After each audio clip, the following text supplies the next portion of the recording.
Minus वाले को earthing करते हैं, माइनस वाले को क्या करते हैं, तो ये कहलाता है संधारित्र। आयुष के पास बैठो। अब देखो यहाँ पे हम लोग को पढ़ना है संधारित्रों का समूहीकरण। संधारित्रों का समूहीकरण का मतलब हुआ कि संधारित्रों को जोड़ेंगे, संधारित्र को क्या करेंगे, जोड़ेंगे। तो जैसे कि तुम लोग 10th क्लास में पढ़ा था प्रतिरोधों का समूहीकरण पढ़े थे, ऐसे हम लोग प्रतिरोध ले लेते 2-3 को। ये कौन से क्रम में है, कौन से क्रम में लिखे हैं तीनों, श्रेणी क्रम। कौन से क्रम में लिखे हैं, श्रेणी क्रम। वैसे लिखे थे R1 R2 R2, एक सीरीज में है ना, एक लाइन में है, जिसको बोलते हैं श्रेणी क्रम। क्या बोलते हैं। और अगर हम ऐसे जोड़ेंगे, ये आएगा सेकंड चैप्टर में आएगा, ऐसे अगर जोड़ेंगे है ना, तो ये कहलाएगा क्या चीज, समानांतर। ये कहलाएगा क्या, समानांतर, यानी पैरेलल में। क्या चीज में, पैरेलल, एक दूसरे के पैरेलल है। और यहाँ पे क्या चीज है, लाइन में जुड़ा हुआ है, जिसको कहते हैं श्रेणी क्रम या सीरीज। तो यहाँ पे संधारित्रों का समूहीकरण का अगर डिफाइन पूछता भी है कि संधारित्रों का समूहीकरण किसे कहते हैं, तो क्या बोलोगे कि 2 या 2 से अधिक संधारित्र को, है ना, किसी भी प्रकार से जोड़ना, किसी भी प्रकार से क्या करना, जोड़ना, संधारित्रों का समूहीकरण कहलाएगा। और जोड़ेंगे कितने प्रकार से, तो 3 तरह से जोड़ेंगे। कितने तरह से, 3 तरह से। पहला को बोलते हैं श्रेणी क्रम समूहन, पहला को क्या बोलेंगे, श्रेणी क्रम समूहन। और दूसरा को बोलेंगे समानांतर क्रम समूहन, समानांतर क्रम समूहन। और तीसरा को बोलते हैं यहाँ पे हम लोग मिश्रित क्रम। क्या चीज, मिश्रित क्रम समूहन, मिश्रित क्रम समूहन। अंग्रेजी में लिखेंगे इन सीरीज यानी श्रेणी क्रम में, इन पैरेलल यानी समानांतर क्रम में, है ना। और तीसरा क्या है, मिश्रित क्रम में, यानी इन मिक्स्ड। इन क्या चीज, मिक्स्ड। मिक्स्ड वाला में क्या होगा कि समानांतर क्रम में भी रहेगा कुछ कुछ, अब कुछ कुछ रहेगा श्रेणी क्रम में भी।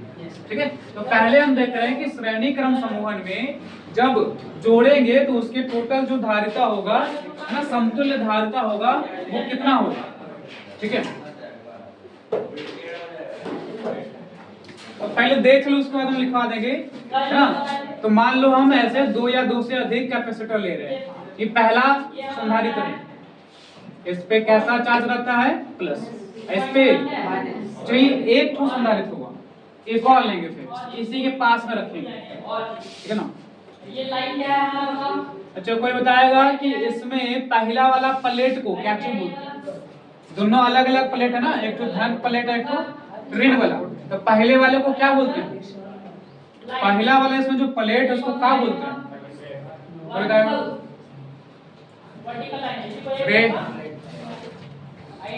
संग्राहक, कैसे बोलते हैं, संग्राहक। इसको क्या बोलते हैं, संघनक। क्या बोलते हैं, संग्राहक और संघनक। एक और ले लें, मान लो, ठीक है, ये क्या हो गया, माइनस। इसको जोड़े हैं कैसे, ये देखो, जो पहला वाला संधारित्र है उसके ऋण वाला प्लेट को, ऋण वाला प्लेट को दूसरे संधारित्र के धन वाला प्लेट से जोड़ दिए। दूसरे संधारित्र के कौन वाले प्लेट से, धन वाले। अब फिर जो दूसरा संधारित्र है उसके ऋण प्लेट को तीसरे संधारित्र के धन प्लेट से जोड़ेंगे।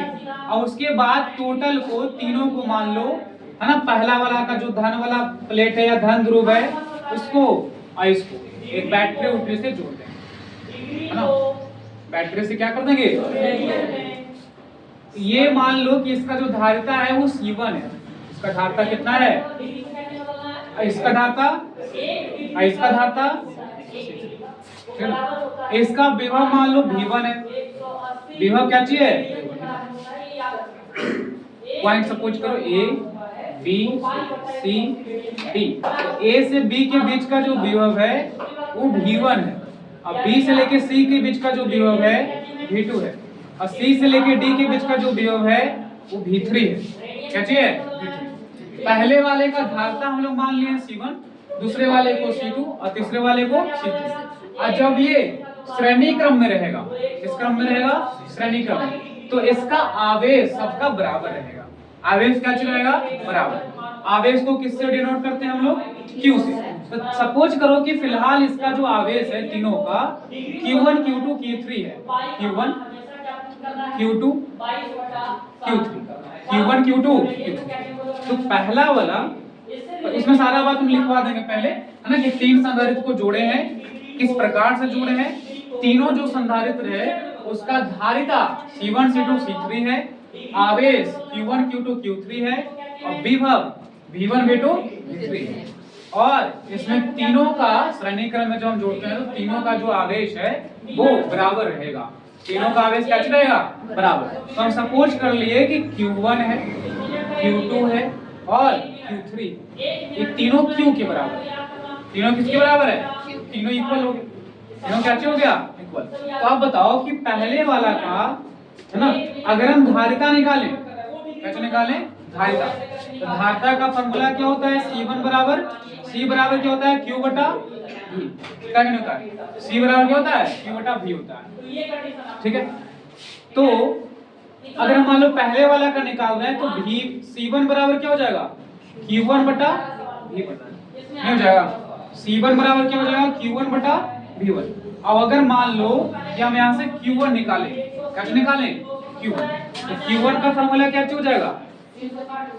C1 इंटू हो जाएगा ना, C1 इंटू V1। और इसी प्रकार से अगर हम लोग Q2 का फॉर्मूला निकालें तो क्या हो जाएगा? C2V। क्या हो जाएगा? C2V नहीं हो जाएगा। अब Q3 का फॉर्मूला निकालें तो क्या हो जाएगा? C3V3। C3V3 पहले जो लास्ट वाले का है उसका क्या है? धारिता C3 और विभव क्या माने थे हम लोग? V3 माने थे। ठीक है। सबका आवेश यहाँ पे बराबर मान लिए हैं, तो आवेश आवेश कितना हो गया? Q हो गया। आवेश क्या हो गया? Q। और तीनों क्या चाहिए? बराबर।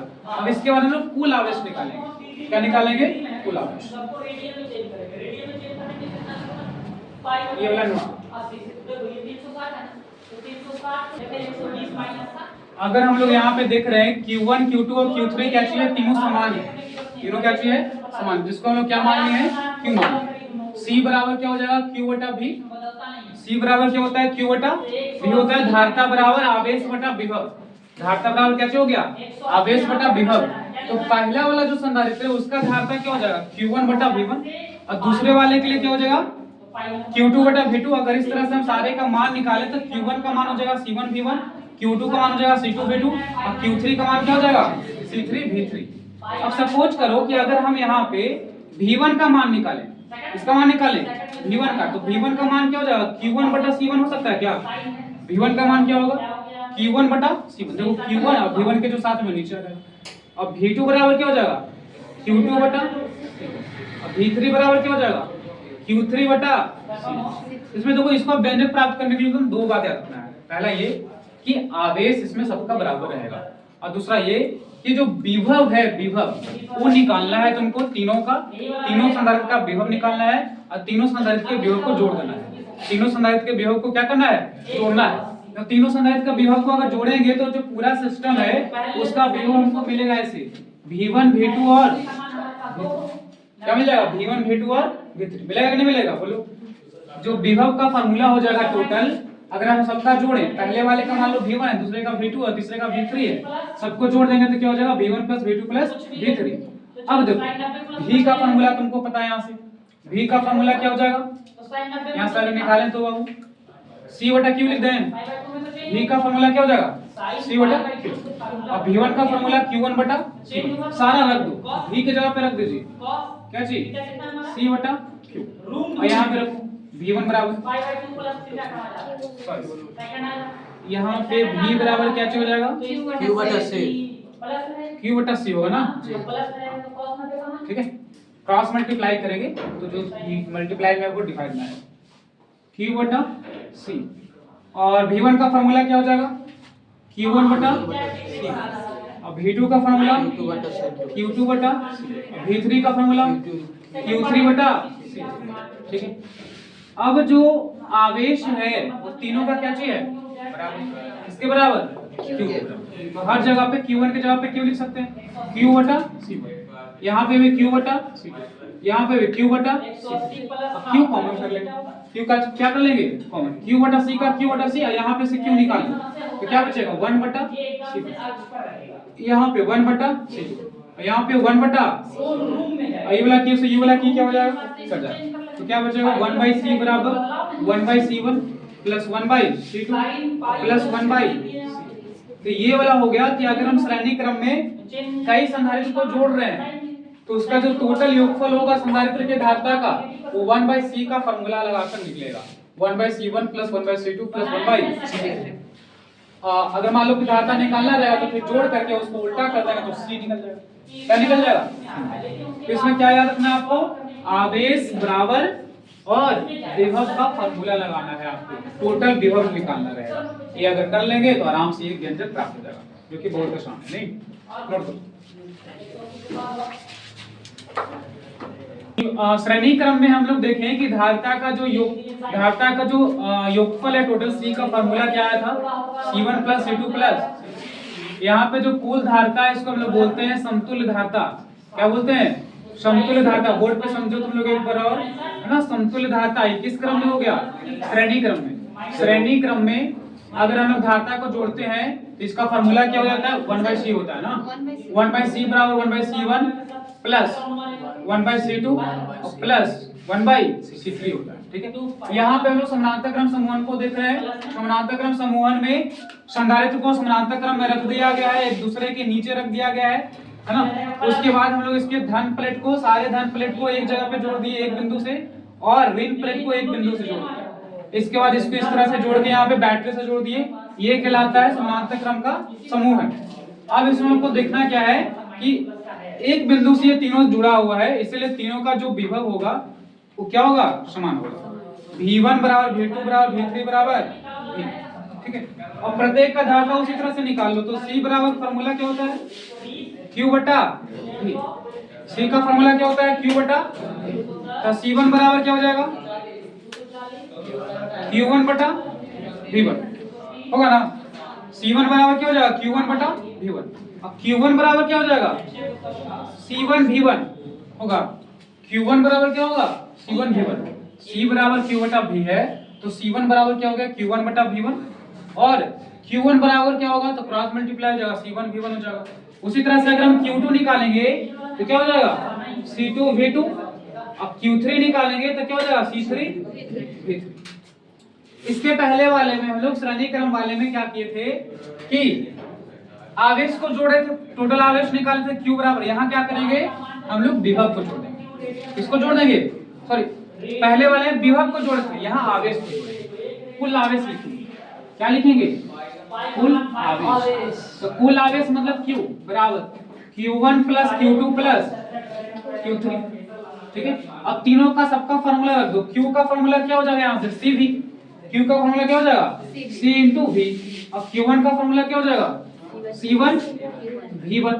Q2 का फॉर्मूला C2 V2। और Q3 का C3 V3।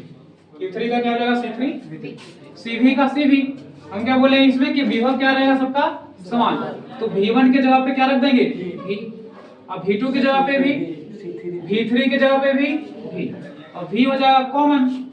V क्या हो जाएगा, तो बचेगा क्या, C1 plus C2 plus V से V कट गया, तो C बराबर क्या हो जाएगा, C1 प्लस C2 प्लस। तो ये समानांतर क्रम समूहन में समतुल्य धारता का फॉर्मूला हो गया, C बराबर C1 plus C2 plus C3। और श्रेणी क्रम में उल्टा होता है, 1/C बराबर 1/C1 plus 1/C2 plus 1/C3। इसमें जो है धारिताओं का जो समतुल्य धारता है वो डायरेक्ट योगफल है। उस वाले में क्या था, व्युत्क्रम का योगफल है ना।